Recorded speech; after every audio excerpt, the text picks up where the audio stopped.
অনন্যা তার স্বামী, শাশুড়িমা এবং ননদের সঙ্গে বাস করে। সবকিছু সুস্থ স্বাভাবিকভাবেই চলছিল, কিন্তু হঠাৎ করে অনন্যার শাশুড়িমা অদ্ভুত রকম আচরণ করতে শুরু করে।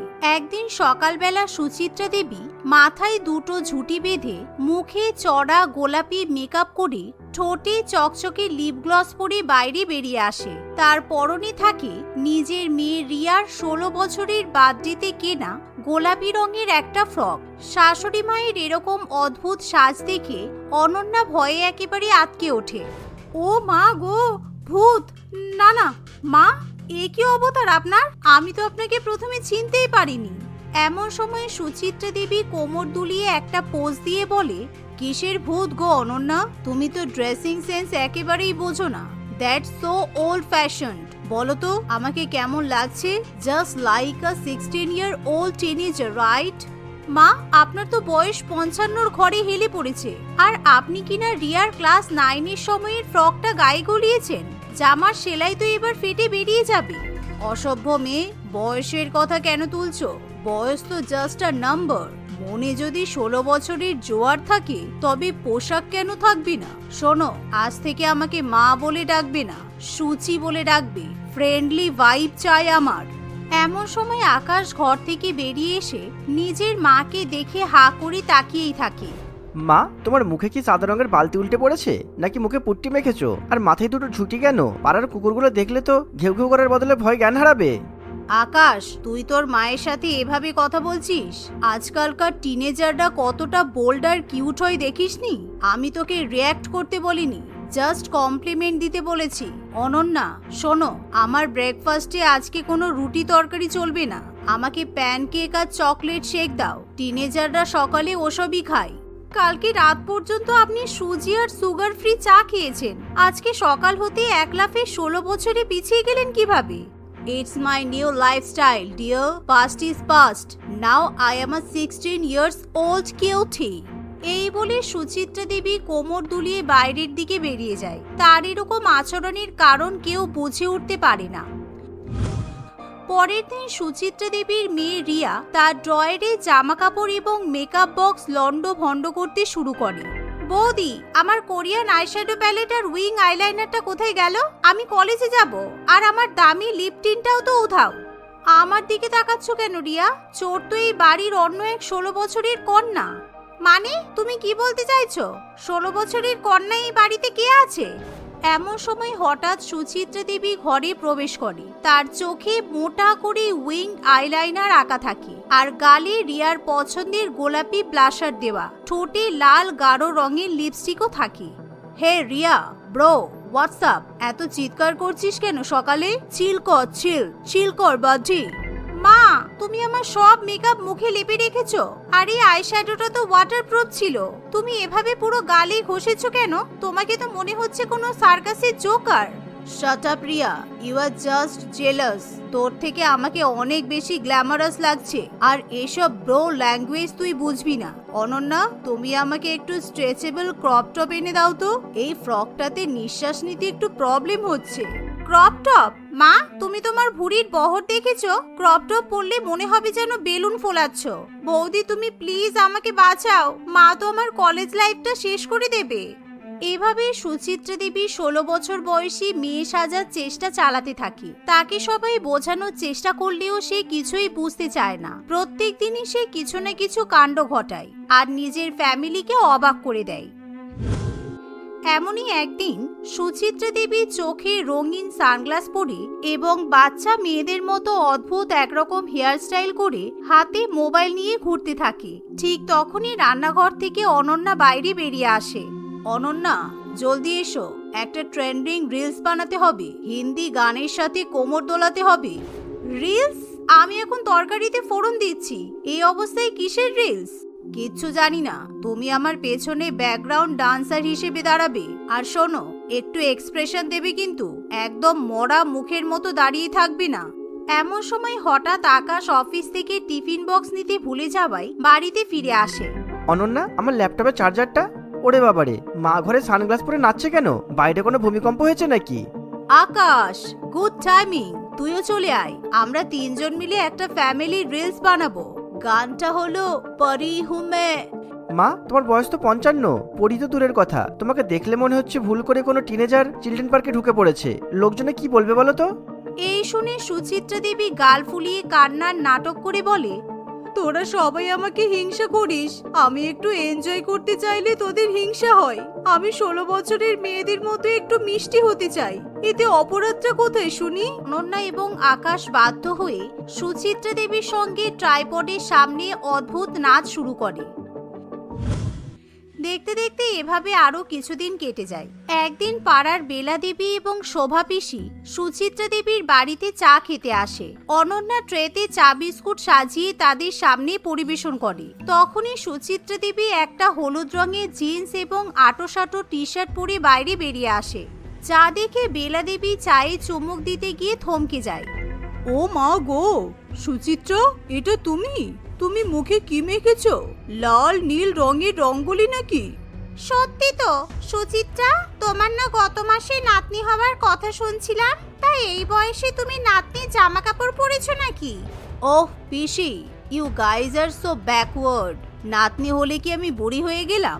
আমি তো নিজেকে 16 বছরের তরুণী মনে করি। And look at my makeup, this is glass skin makeup, বুঝলে? ইয়ে মানে কাকিমা, মায়ের না আসলে একটু মেকআপের শখ হয়েছে আর কি। শখ না ছয়, একে বলে ভীমরতি। তা সুচিত্রা, 16 বছর বয়সে তো মেয়েরা স্কুলে যায়, তুমি কি আবার মাধ্যমিক পরীক্ষা দেবে নাকি? বেলা, তুমি আমার পার্সোনাল স্টাইল নিয়ে কথা বলতে পারো না। তুমি তো নিজে সেই পুরানো আমলের সুতির শাড়ি পরে ঘুরে বেড়াও, ফ্যাশন কি বোঝো? আমি তো টিনেজ ইনফ্লুয়েন্সার হব বলে ঠিক করেছি।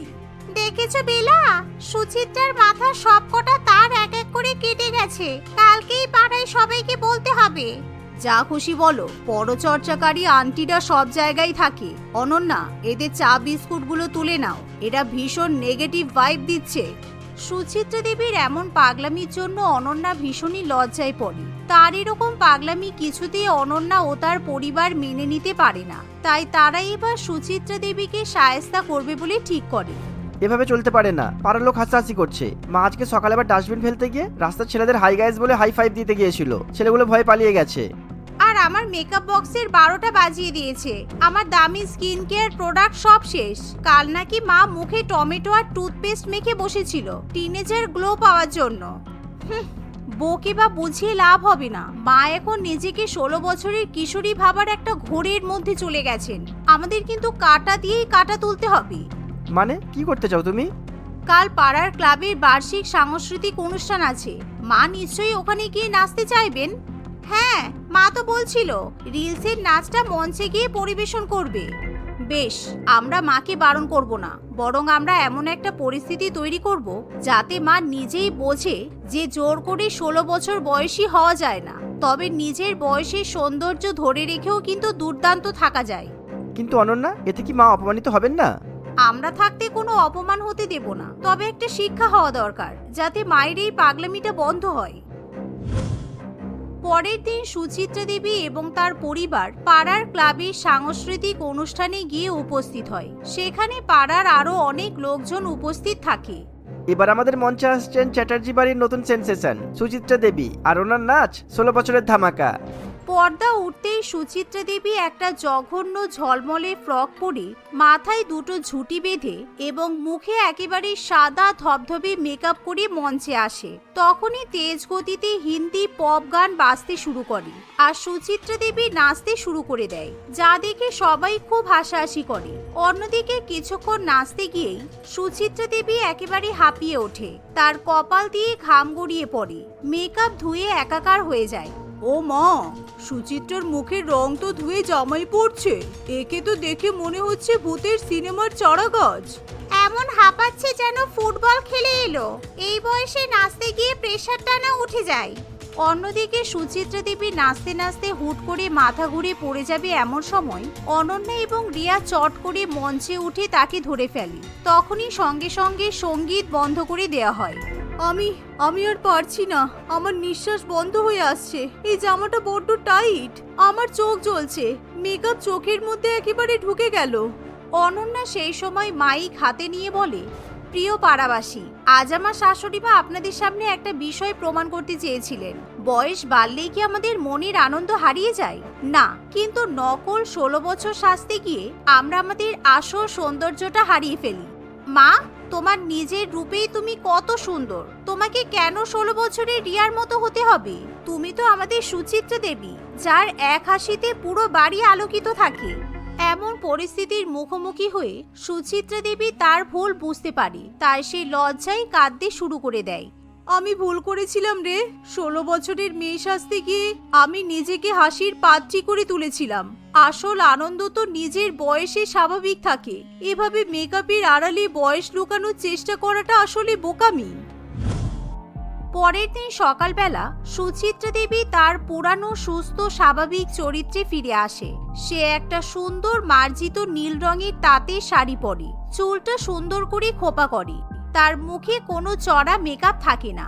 শুধু তাই নয়, সে তার মেয়ের সমস্ত জামা কাপড় এবং মেকআপ প্রোডাক্টও ফিরিয়ে দেয়। তার এরকম পরিবর্তন দেখে পরিবারের প্রত্যেকেই খুবই খুশি হয়।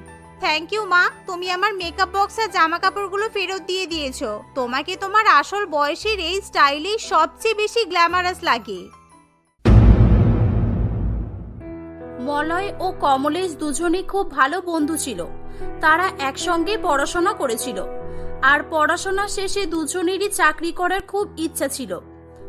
কয়েক মাস পর মলয় তাদের গ্রামেরই একটি সরকারি হসপিটালে চাকরি পায়, কিন্তু কমলেশ তখনও কোনো কাজ পায়নি, আর তাই সে তখনও বেকার ছিল। একদিন, তারপর বল, কেমন আছিস? কাকিমারা কেমন আছেন? জবে থেকে এখানকার চাকরি জয়েন করেছি, তোদের বাড়িতে তো আর যাওয়াই হয় না, তাই না? আর বলিস না, মায়ের শরীরটা ভালো নেই রে। আর তাই তো আমি মায়ের কিছু ওষুধ নেওয়ার জন্য হসপিটালে এসেছি। আমাদের পরিস্থিতি তো তোর জানতে আর বাকি নেই, তাই না? কমলেশের পরিস্থিতি খুব একটা ভালো ছিল না।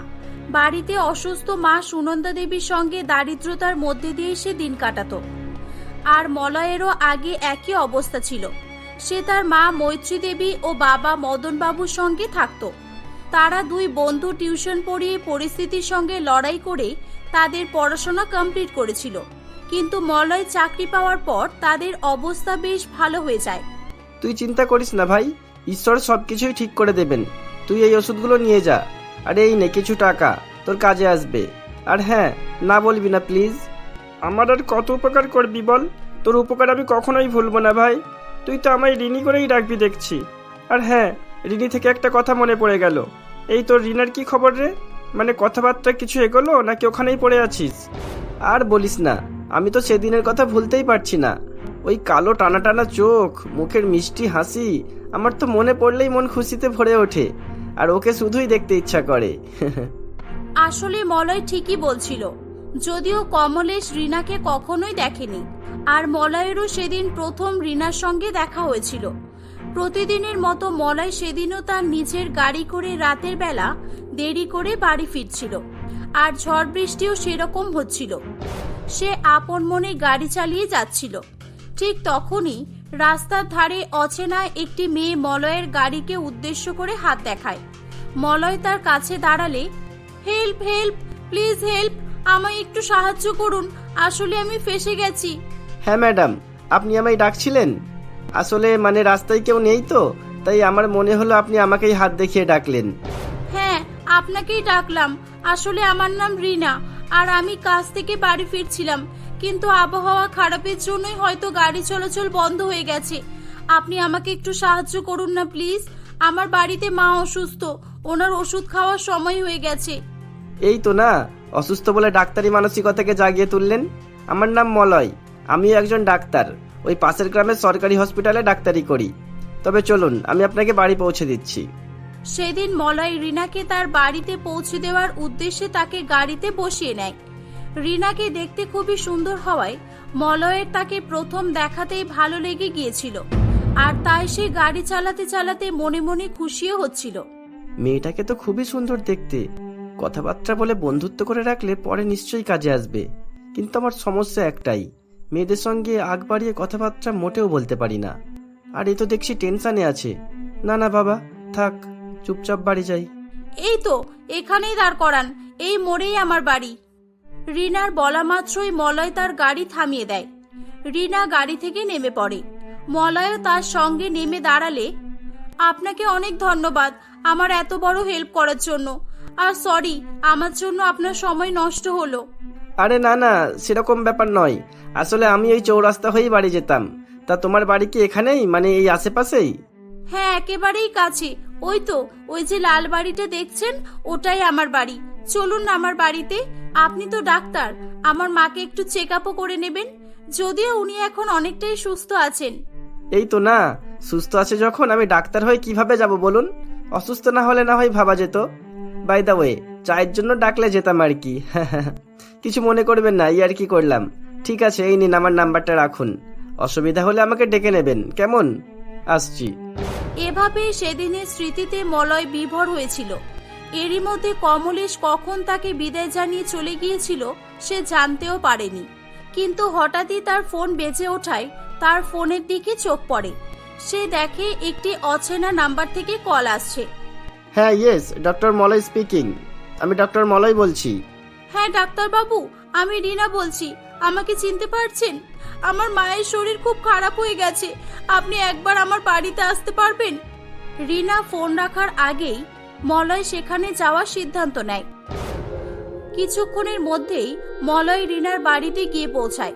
কিন্তু ততক্ষণে তার মা আর এই পৃথিবীতে ছিল না। মা মারা যাওয়ার ফলে রিনা খুবই কাঁদছিল, আর তার কান্না থামানোর মতো সেখানে কেউ ছিল না। মলয় তাকে সান্ত্বনা দিতে থাকে। রিনা তার মায়ের সঙ্গে একাই থাকতো। তার মা মারা যাওয়ার পর সে একেবারে একা হয়ে পড়েছিল। তাই মলয় শুধু সেদিনই নয়, মলয় প্রায় রোজই হসপিটালে যাওয়ার আগে তার সঙ্গে দেখা করে আসতো। এগুলোর ফলে রিনাও ধীরে ধীরে আগের অবস্থায় ফিরে এসেছিল। এমনই একদিন মলয় রিনাকে বিয়ের প্রস্তাব দিলে, মলয়, তুমি আমার মনের কথা বলে দিলে। আমিও তোমাকে বলবো ভেবেছিলাম, কিন্তু তুমি অনেক বড়লোক বলে বলতে পারিনি। আরে ধুর, ওসব কথা বলে নাকি? আমার তো তোমাকে প্রথম দিনেই পছন্দ হয়ে গেছিল, আর তারপরেই তোমার মা মারা গেল। সেই জন্যই এত দেরি হয়ে গেল, বুঝলে? আর বড় লোকের কথা বলছো? একদিন আমরাও গরিব ছিলাম, বুঝলে বাবু? মলয় তার বাবা মাকে রিনার সঙ্গে বিয়ের কথা জানায়। মলয়ের পছন্দ আছে দেখে তারাও বিয়েতে রাজি হয়ে যায়। বেশ ধুমধাম করেই কিছুদিনের মধ্যেই তাদের বিয়ে হয়। শুধু বিয়ের সময় নয়, বিয়ের পরবর্তী দিনগুলোতেও রিনা সুখে শান্তিতে কাটাচ্ছিল। এভাবেই বেশ কয়েক মাস কেটে যায়। একদিন, হ্যালো মলয়, শুনছো? আজকে তোমাকে একটা খুশির খবর দেওয়ার আছে। তুমি আজ তাড়াতাড়ি বাড়ি আসবে তো? হ্যাঁ, বাড়ি তো আসবই, কিন্তু ম্যাডাম আমি এখানে চাকরি করি, তা তাড়াতাড়ি কিভাবে যাব বলো? তুমি ফোনেই বলো না। আমি ফোনে শুনলে কি খুশি হব না নাকি? না, বলা যাবে না। সব কথা সব জায়গায় বলা উচিত নয়, বুঝেছো? আমি রাখছি। এই বলে রিনা ফোন রেখে দেয়। তখন সে ঘুরে দেখে তার শাশুড়ি মা মৈত্রী দেবী সেখানেই দাঁড়িয়ে আছে। তাই সে বলে, মলয়কে না হয় এলে বলবে, কিন্তু আমরা তো তোমার কাছেই আছি, তা আমাদেরকে তো বলা যাবে, তাই না? তা কি খুশির খবর শুনি? মানে তুমি কি তাহলে? হ্যাঁ মা, আপনি ঠিকই বুঝেছেন। আমি অন্তঃসত্ত্বা। আপনার দাদু ভাই আসতে চলেছে। আমি এটা আজকেই জানতে পারলাম। এ তো দারুণ খবর। আমাদের বংশের প্রদীপ আসতে চলেছে। তা তুমি তো মলয়কে বলতেই পারতে, তাহলেও আসার সময় মিষ্টি নিয়ে আসতো, আর আমি সকালবেলা গ্রামের সকলকে বিলিয়ে দিতাম। এভাবেই সেদিন শুধু মলয়কে বাদ দিয়ে বাড়ির সকলেই খবরটি পেয়ে খুব খুশি হয়েছিল। এদিকে মলয়ও মনে মনে এটাই ভেবেছিল। তাই সে বাড়িতে আসার সময় মিষ্টি কিনে নিয়েই আসছিল। তার অনেক বেশি দেরি হয়ে যাওয়ায় সে খুব জোরে গাড়ি চালাচ্ছিল। তখনই হঠাৎ রাস্তার একটি লরির সঙ্গে তার গাড়ির ধাক্কা লাগে এবং সে সেখানেই মারা যায়। খবরটি পেয়ে বাড়ির সকলেই কান্নায় ভেঙে পড়ে। পরের দিন সকালবেলা, হে উপরওয়ালা, আমার সঙ্গে এটা কেন করলে? একটু খুশি দিয়ে এত বড় দুঃখের মুখে ঠেলে দিলে আমাকে। আমি তো তোমার থেকে এটা চাইনি। তুমি আমার মলয়কে ফিরিয়ে দাও। আমার ছেলের পরিচয়কে তুমি ফিরিয়ে দাও। বৌমা, তুমি এভাবে কেঁদো না। তুমি এখন অন্তঃসত্ত্বা। তুমি কাঁদলে তোমার বাচ্চার ক্ষতি হবে। কপাল তো আমাদের খারাপ। আমরা বেঁচে থাকতে আমার ছেলেকে কেন তুলে নিলে তুমি? নিতেই হলে আমাকে নিতে পারতে। এভাবেই সেদিন সকলে খুবই কান্নাকাটি করছিল। মলয়ের আকস্মিক চলে যাওয়াটা যেন তারা মেনে নিতেই পারছিল না। এমনই একদিন, বৌমা, তোমাকে আর কি বলবো, তুমি আমার মেয়ের মতোই, আর তোমারও এই পৃথিবীতে কেউ নেই, তাই তুমি আমাদের সঙ্গে আমাদের মেয়ে হয়েই থাকবে। হয়তো তোমার স্বামীকে ফিরিয়ে দিতে পারবো না, কিন্তু দুবেলা দুমুঠো খাবার তো দিতে পারবো। মৈত্রী দেবী যেভাবে বলেছিল পরবর্তী বেশ কিছুদিন সেরকম করেও ছিল। কিন্তু হঠাৎই একদিন তার বোন মণিমালা দেবী তার বাড়িতে এসে তার মতামত একেবারে পাল্টে দেয়। তোর কি মাথা টাথা খারাপ হয়ে গেছে? একটা বিধবা মেয়েকে রেখে তুই পাপের বোঝা ঘাড়ে নিবি? আজকাল নিজের মেয়েরা ঠিক থাকতে পারে না, আর তুই পরের মেয়েকে নিয়ে কিভাবে ভরসা করছিস? তুই বরং ওকে একটা আশ্রমে পাঠিয়ে দে, আর দরকার পড়লে তোর নাতিকে তুই পরে গিয়ে নিয়ে আসবি। ওটা তো তোদেরই, তাই না? হ্যাঁ, মণিমালা ঠিকই বলেছে। যখন ছেলেই নয় সেখানে বৌমা কিসের? আর আমি শুধু শুধু গর্ভবতী মেয়ের ঝামেলা নিতে পারবো না। আমি আশ্রমে কথা বলে এসেছি, ওরা হয়তো কিছুক্ষণের মধ্যেই এসে পৌঁছে যাবে। এসব কিছু শোনার পর মৈত্রী দেবীরও কথাগুলো যেন ঠিক মনে হয় এবং সেও রিনাকে আশ্রমে পাঠানোর সিদ্ধান্ত নেয়। কিন্তু রিনা সেখানে যেতে মোটেও রাজি হয় না। ইতিমধ্যে আশ্রমের মেয়েরাও সেখানে এসে পড়ে। মা, আমাকে ওখানে পাঠাবেন না, আমার এই পৃথিবীতে কেউ নেই আপনারা ছাড়া। প্রয়োজনে আমাকে বাড়ির চাকর করে রাখুন, আমি সারা জীবন আপনাদের সেবা করব। শুধু আমার বাচ্চাটাকে জন্ম দিতে দিন। এই চল, তোর পৃথিবী আলাদা হয়ে গেছে, তুই ওখানেই আমাদের সঙ্গে ভালো থাকবি। আর এখানে থাকলে লোকে নিন্দা করবে, পরবর্তীকালে যদি পাপ কাজে লিপ্ত হয়ে পড়িস তখন কি হবে?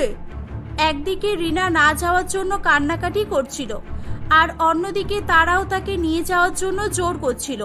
ঠিক তখনই সেখানে কমলেশ আসে। আসলে কমলেশ এতদিন দেশের বাইরে ছিল। সে মলয়ের মৃত্যুর খবর তো পেয়েছিল, কিন্তু কাজের সূত্রে সে তখন আসতে পারেনি।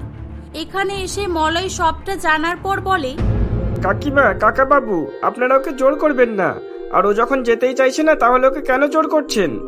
তা কি করবে? ওকে এখানে রেখে পাপের কাজের ভাগিদার হবে? আর ওর বিয়ে হয়ে গেছে, পেটে বাচ্চাও আছে, তা সমাজে ওকে কিছুকে দেখবে শুনে? এগুলো শোনার পর কমলেশের গ্রামের প্রচলিত নিয়মের উপরে খুবই ঘৃণা হয়। সে সকলের সামনে রিনাকে বিয়ের প্রস্তাব দেয়। সে আরো বলে যে সে এই সমাজের নিয়মকে মানে না, আর তার বন্ধুর প্রতি তার ঋণ মেটাতে এবং রিনার জীবনকে সুখময় করার জন্য সে এটা করছে। কমলেশের কথা শুনে ওখানে উপস্থিত সকলেরই ভুল ভাঙে এবং তারা তাদের দুজনকে দীর্ঘজীবী হওয়ার আশীর্বাদ জানায়। কমলেশ গর্ভবতী রিনাকে বিয়ে করে নেয়। কিছুদিন পর তাদের একটি পুত্র সন্তান হয়। কমলেশ ছেলেটিকে নিজের পরিচয় দেয়। পরবর্তীকালে তারা সুখে শান্তিতে বসবাস করতে থাকে।